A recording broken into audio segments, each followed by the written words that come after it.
Today, I'd like to welcome Carrie Phillips. She currently serves as the Chief Communications and Marketing Officer at the University of Arkansas at Little Rock, a position she has held since April of 2022. Her role involves overseeing the university's marketing and communication strategies aimed at enhancing its public image and engagement with various stakeholders. Her experience spans over a decade in various roles related to media and communications, which has equipped her with a robust skill set in both creative and analytical aspects of marketing. She emphasizes a leadership philosophy that fosters a strong brand culture within her teams. And under her guidance, her teams have received national and global accolades for their innovative marketing efforts. She is known for her curiosity in solving challenges with higher education and is actively involved in mentoring and leadership discussions. Welcome, Carrie. Thank you so much for having me. Excited to be here. So you've had a fascinating career in marketing and communications, especially in higher education.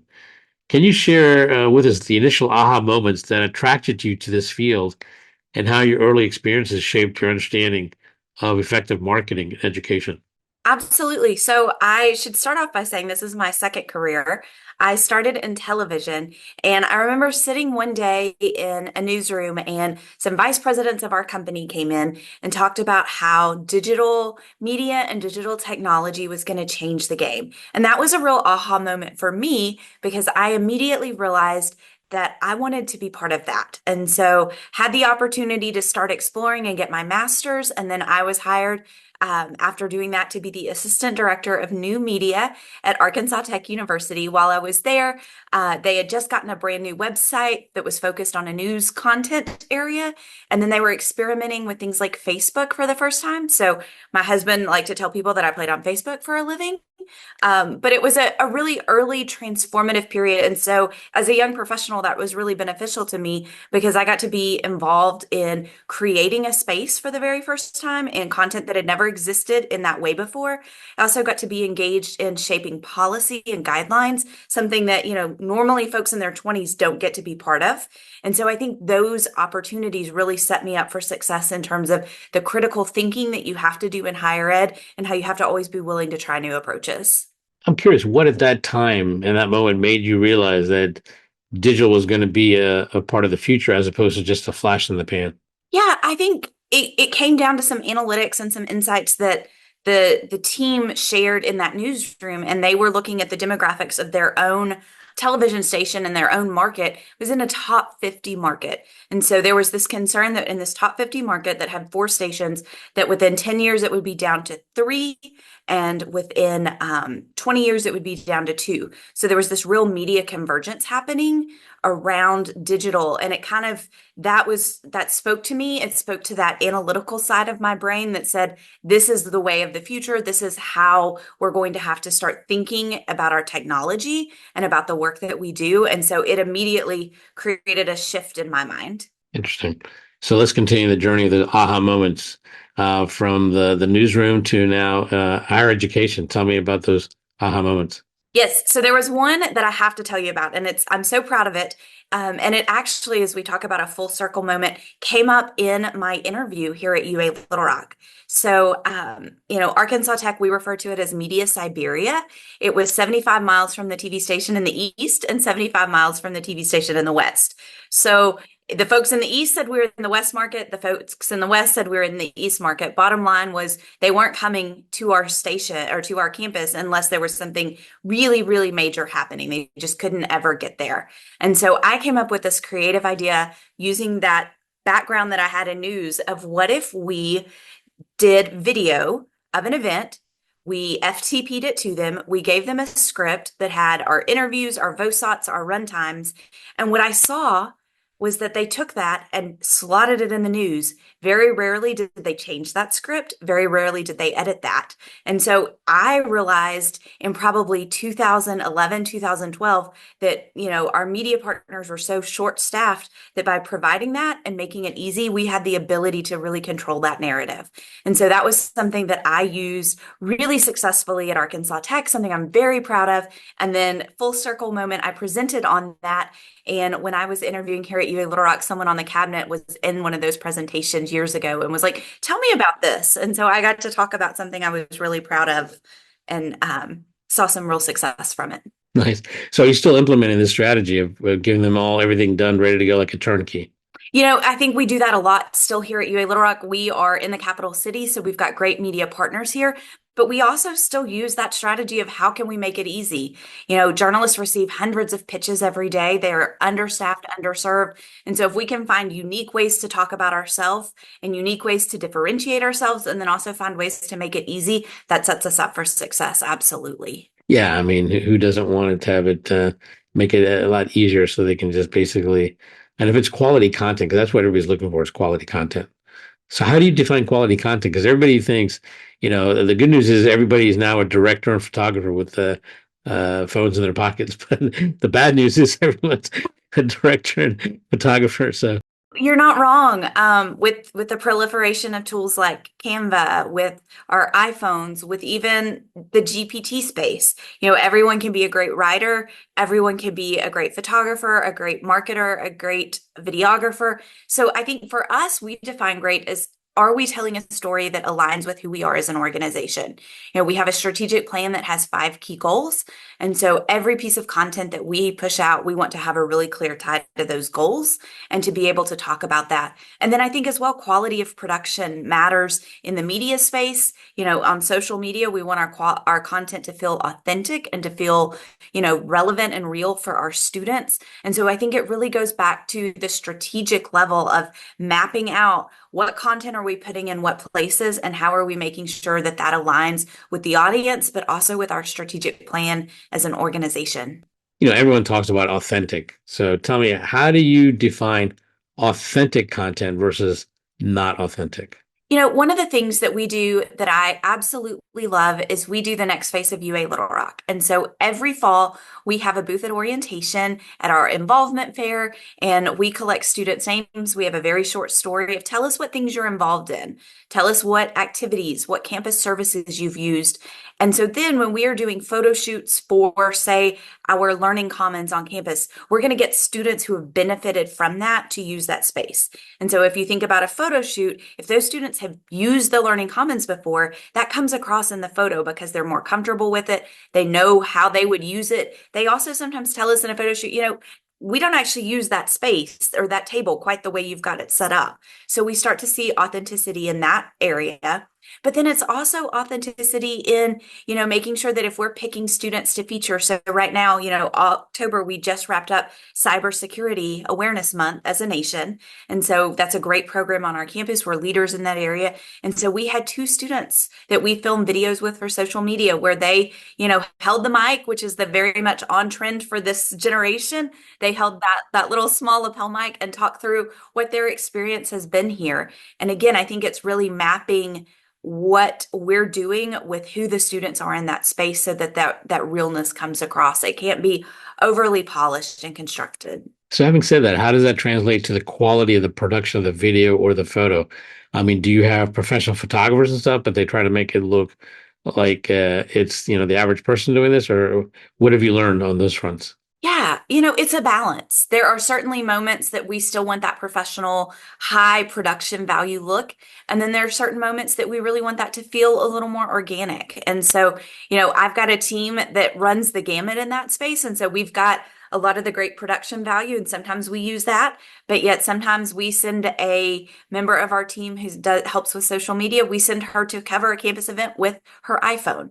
And so it's really, again, goes back to that idea of mapping what's the use case of the content, who's the audience that's going to see that, so that we're being authentic about how we tell that story. If the key audience is a 17-year-old, we're probably going to approach that very differently than if that key audience is a high-level VIP donor. So it's making sure that we're being intentional on the front end.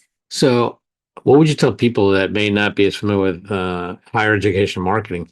How does that differ from normal business marketing or business to consumer marketing? How does higher education marketing really vary? I think higher education varies in a couple of ways.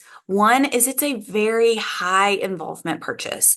And so, we know that if you look at general marketing as a whole, high involvement purchases are those purchases that are thoroughly researched, but emotion also plays a part. And so I think that's so important as we think about higher ed that we find, facts and figures are important, but people are really drawn to that emotion. So how do we start with emotion and then back that up with those facts and figures? So, I could tell you how great it is that we lead in cyber, and that's important, but I think it's more impactful if you hear that student story talking about how that work has really changed their approach to life and then share some of that work. So I think it's really about that is one thing is balancing that emotion with that facts and figures.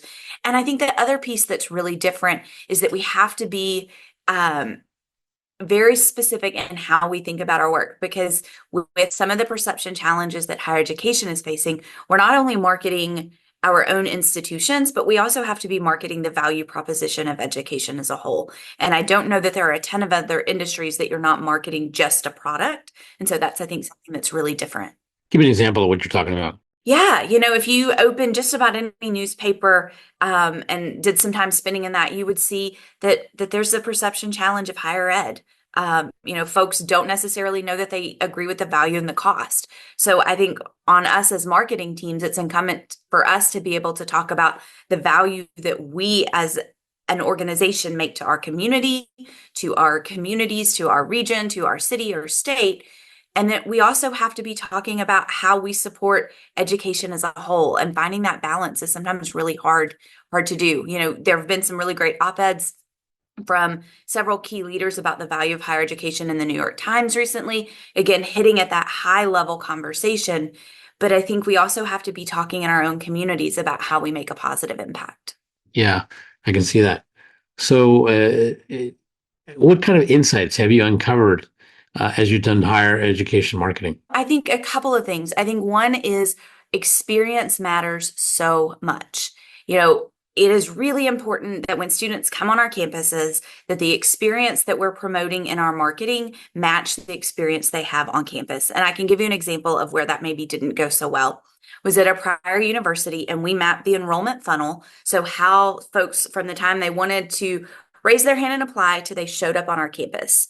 That crossed 17 offices and 5 divisions. That seems like a train wreck. And what that meant is that those students were getting sometimes conflicting messages. They were getting messages that didn't look visually alike. So something that they saw from, the financial aid office might look very different than what they got from the housing office. Sometimes those messages were even conflicting in what they were saying because every office was operating in their own space and in their own silo and not looking at this from the student experience and the student perspective. So I think that's something that we have to be really careful about because we could do all the greatest of marketing in the world, but if that student gets all sorts of conflicting information, things that don't go together, they get really confused about what steps and what's the order. At some point, they abandon and go somewhere else. Totally makes sense. So I'm curious, where does your process of experience begin? Does it actually begin when they contact the university on the website or something, or does it actually begin at the high school level? I think it begins at the high school level. We've got recruiters in all of our high schools. We're building relationships with a lot of our high school partners. And I think that's where it starts. We see in terms of data that students are thinking about college earlier and earlier. And so I think that starts much more at the high school when what they see about campus, what they hear, what is their experience when they come on campus for, swimming lessons as an 8 or 9 year old or a band camp or all of those kinds of things.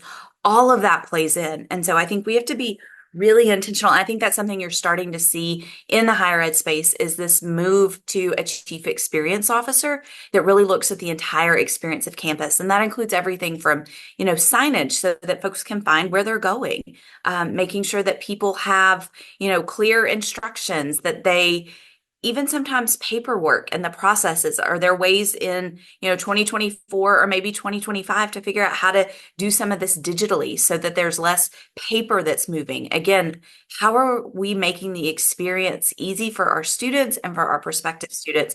And that starts at all levels of that cycle. And where does that continue until they enroll, or do you actually keep going with them throughout their entire academic, career with you? Yeah, absolutely. We like to think of that entire life cycle. Part of what we talk about that we have to do is Marcom leaders is that internal communication. As we talk about the enrollment cliff and the idea that there are 350 to 400,000 fewer students, and we're facing that, that's a $4.2 billion impact to the higher ed industry. If there are fewer students out there, that means retaining current students becomes even more important. And so making sure students feel connected to campus. So we think about that from our social media and how are we showing them the things that are happening, what activities and events. If they find their home and find their place, then all of a sudden they're more likely to succeed. Same thing in terms of communication. We've got to be really intentional to make sure they know key dates, they know key deadlines. We're doing all of that work. And then also those wraparound kinds of services that they know about. The tutoring and all of the other things that are out there to help make sure that they're successful. And so that's, I think, a huge part of Marcom work. In the last Simpson Scarborough research, where they looked at what job duties the CMO had, they saw a 17 to 18% increase in that marketing aimed at retention is something that higher ed marketers were taking on. Interesting. And then does that continue post graduation into them being alumni, or is that handed off to the alumni association and that's not part of your team anymore? So we have an alumni association here, but our team works beautifully with that group. We are in lockstep. They are one of our key partners. So we talk about admissions, we talk about athletics, and we talk about alumni. I call them the three A's as our key campus partners that we have to work with. And alumni and advancement are so important in that space because that's how we continue that conversation and make sure that we're, engaging those folks so that we've got resources down the road to recruit that next generation of students or to provide additional funding support. Private support is more important than ever. And so, yeah, we have to find ways to better engage that group and continue that conversation. So what has changed and what are your challenges now that we're in a post-COVID environment?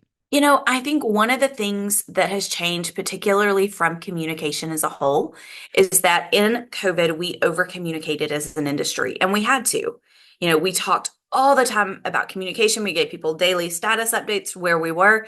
And so now that we're past the pandemic, people really feel bought into this. I want to know everything that's happening. I want to know what's going on.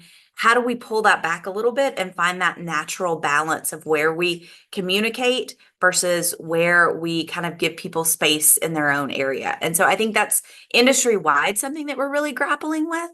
I think the other thing that we have to figure out is how do we engage people and what does engagement look like? Pre-pandemic, we were really focused on events. That's everything that we did was really event based. And certainly that's important, but we saw when we couldn't have events how devastating that was to our work and to our conversations with students, with alumni. So now that we're in a post-pandemic world, there's an emphasis to go back to events. But I think we also have to think about what are other ways and meaningful experiences that we can create that aren't necessarily event-based to help continue driving those conversations. Interesting. So you look at, I'm sure, a lot of data and stuff. Is there a role that AI is playing in your efforts now or not quite? Yeah, we use AI quite a bit. There are a couple of different use cases, and we think about AI as helping us in a couple of ways. One, we try to approach it from being able to add new things that we just don't have teams or bandwidth to do. So some perfect examples there. Every few years we like to go through and revisit our email messaging campaigns and make sure those feel relevant and timely to where we are in the world and where our students are. And so AI is going to really help us find some new ways to do some of that work. That's work that we probably wouldn't have had the bandwidth to take on quite so soon if it wasn't for AI. And then I think the other thing that it can help us do is do our work faster. So as we talk about communication, we are using it a lot of times, our team, as we're working on news stories, our news director has reached out to somebody and they say, hey, in this story, just make me sound good. And so it's really hard for her to make somebody sound good and it not sound like her if she's made 18 people sound good that week. And so we're using it to be able to generate kind of sample starting quotes to be able to help give that back to somebody and say, hey, react to this, fix this how you might like it. And so I think it can help us in things like that, helps us in scheduling. So I think we have to use it. I think we're missing a mark if we don't use it. Um, But as I tell our team and kind of the way we've approached it, is think of it like an intern. There are some projects that you would never let an intern touch. That probably means that AI also doesn't need to touch those projects. In the same sense, you would never turn in anything that an intern has done without looking at it, reviewing it, reading it. Don't turn that project into anybody if you haven't really gone through it and looked at it. It can be a great, interns are great time savers, they're great helps, and it helps them learn, but it's still an intern. And so we need to kind of have that same approach with AI. So, what do you see as the future in terms of AI or even just higher education marketing? What do you see on the horizon that's going to be interesting and could cause some changes? I think we're going to see, especially in Arkansas, a huge impact on workforce development. And I think that's something that we're going to have to continue to get better at. Being able to show that ROI of how the impact that education has made on students getting jobs in their field. But I also think it's going to be really important that we're able to show our community, how we made a difference for them. One of the things that we're doing right now is a corporate partner program. And so that helps allow companies in our community to be able to reskill and upskill their workers. We have 80 corporate partners who have signed on for that program. And so I think that shows that value piece, but I think we got to figure out how to do that on a broader scale. Because if higher ed is the perception is being challenged, I think the future is we've got to figure out how to better do that. And I think broadly, higher ed is, there are going to be more institution closures. Last spring, we got to the space that there were about a closure a week. That was some of the most recent Hetchinger data that I've seen on it.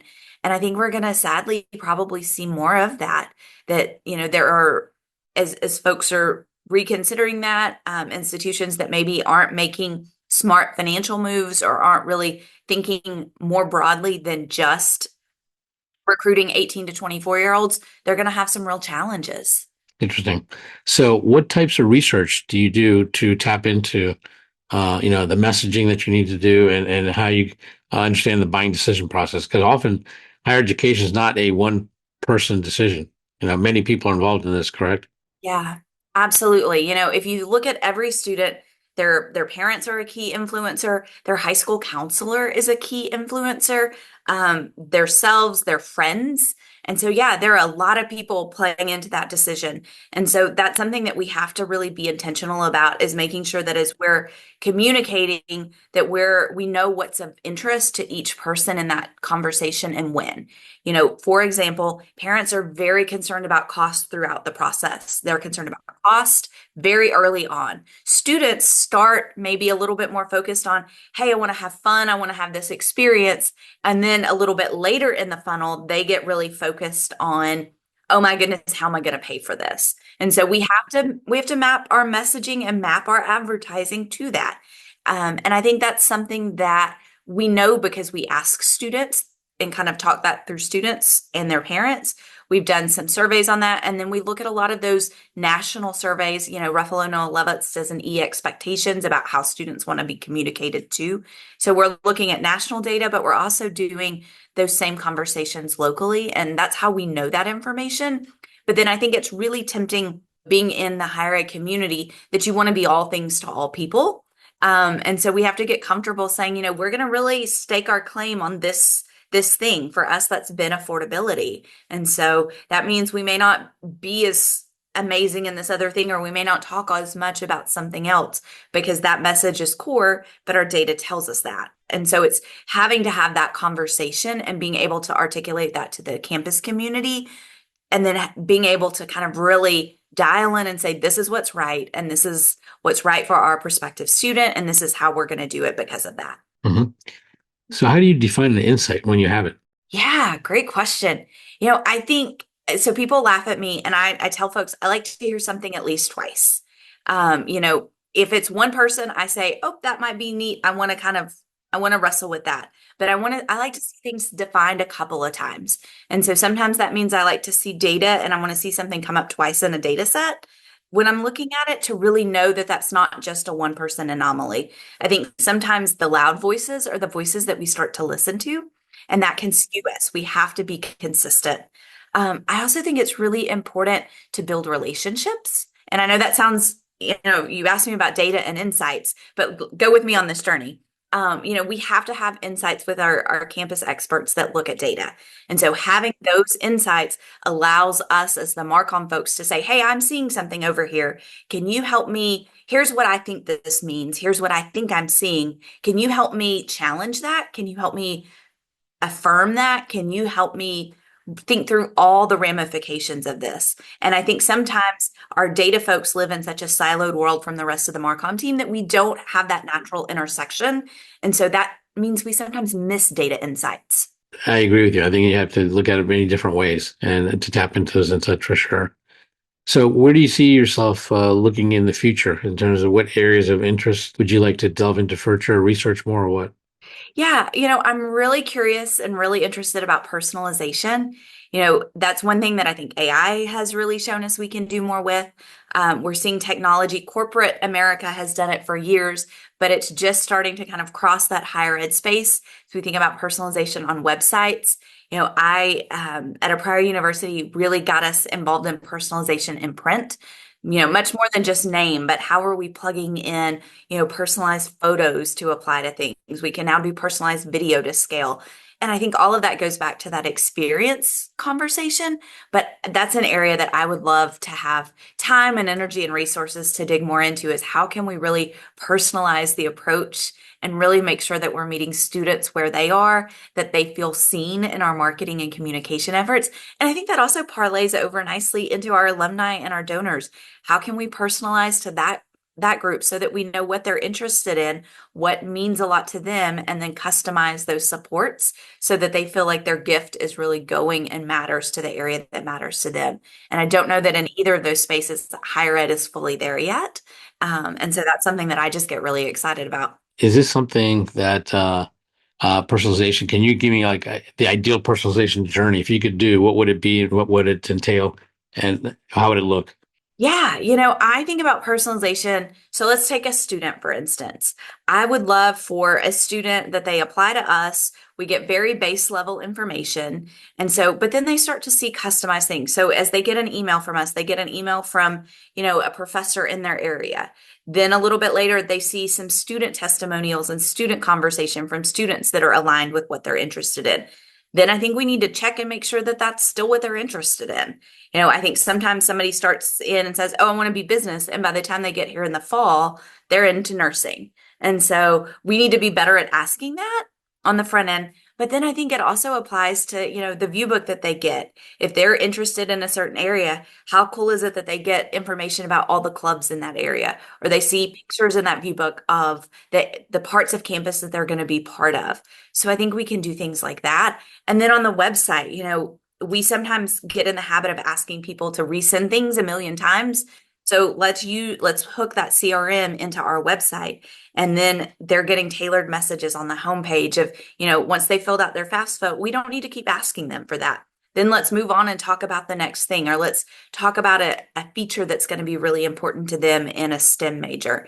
And I think it's really that 360 approach so that they see that every touch with us, they know who I am and they know what I'm interested in, and they're showing me how they're meeting that need. And I don't think we do that, but I think corporate does that beautifully. Having worked in academia, I can see that you need to coordinate this with a lot of different departments, groups, and so on. So, what are three tips you would give someone to do this well? Because you've obviously had a lot of experience juggling, all different types of stakeholders, faculty, students, the board of trustees. I mean, all of this, right? I think one is start small. And that sounds maybe counterintuitive, but I think it's really important as you're trying to branch out to all of these different stakeholders that you start small. You start with one thing. Let's just do one piece of content that's really personalized. And then I think that gets people more comfortable with it. They see the success, they see the behind the scenes process. If I showed up on your doorstep and said, hey, I want to do all of these things at one time, I would probably get people like, whoa, back up. That's a lot. We're not there. We have question. So start small. And then I think once people see that something's successful, they can kind of start to get excited about it and start to buy in and find other opportunities. I think the other thing is it goes back to that data piece, and it's have a really strong relationship with that data partner. Some of the personalization work I did at a prior institution, we did without a CRM. And so that required a lot of relationship and a lot of trust with that data team because they were able to help us make sure that we didn't make any kind of mistakes, that we were cleaning the data the right way, that we knew what we were looking for. And but I had to invest time in that relationship before there was the trust there to give me that like, filtered file that had all that raw data in it. So I think that's a really important thing. And then I think the other thing is share successes. So often as in higher ed, we're focused on the next thing. We don't sit back and go, whoa, everybody did a great job on this project. Let's celebrate it for a moment. And I think that's a miss because that, again, help lays the groundwork for that next thing as we move down that journey. And so I think we have to pause a little bit and celebrate our partners that helped us, celebrate the work that we did, and be our own PR and communications advocates that we're experts in this space so that others want to be part of that conversation. If we just do the work and don't ever talk about it, we're not doing ourselves any service in terms of building partners and allies to help us continue that. So now that you've had this illustrious involvement in higher education, you've always had aha moments. What would you tell a younger, 20-year younger Carrie, based on the knowledge and experience you have now? What tips would you give that Carrie? Oh, that's such a good question. I think one thing I would tell her is put value in the relationships. I probably was too task focused at the beginning of my career. I didn't understand the importance of that feedback and that conversation and how sometimes we could make something better than what either one of us had in mind. So I would tell her that. Um, I would tell her to not be afraid of change. So much of higher ed, good things happen in change, bad things happen in change. But I think if you can be not afraid of change, you can use change that happens in our industry, which happens all the time, and really use that as fuel to find new opportunities and new experiences. So I would definitely tell her that. And then I would also tell her that, man, what an exciting journey that this is going to be. So buckle up and have some fun.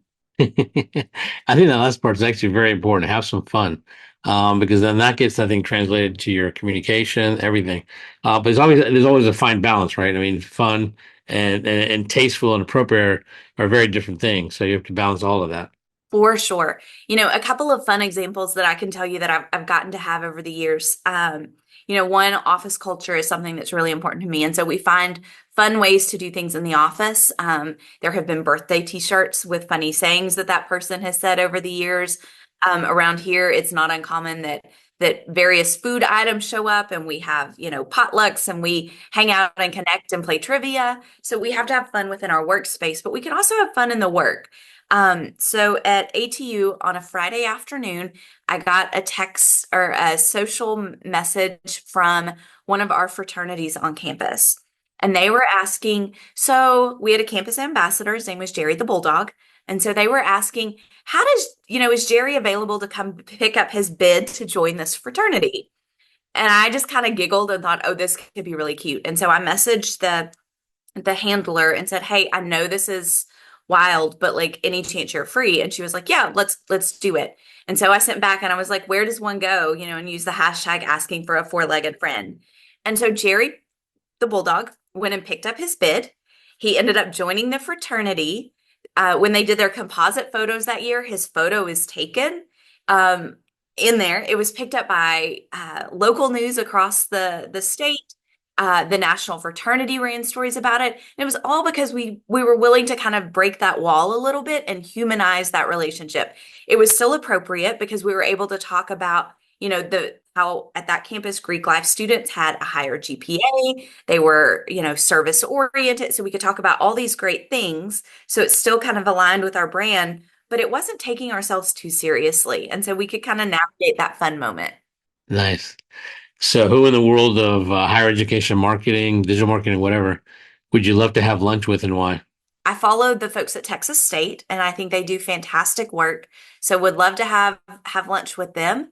Would love to have lunch with some of those early pioneers. I don't know if you've read Terry Flannery wrote a book about how to market a university, shared some great ahas of some of the legends, Larry Lauer at TCU and Terry Flannery when she was at American University, and University of Maryland. So I would put those folks on my list too. Several good ones. Can I have a lunch party? Like, I really don't just need one person. So, Karen, I want to thank you for joining me on this podcast. I appreciate sharing your aha moments, stories, and insights with us. And I look forward to maybe having a conversation in the future again on how higher education is changing. Because one thing about higher, it's always evolving and changing, even though the For basic sure. needs are there, right? They're coming there to be educated and ultimately get a job. Uh, I think that's changing, right? Absolutely. Yeah. So much of our field changes.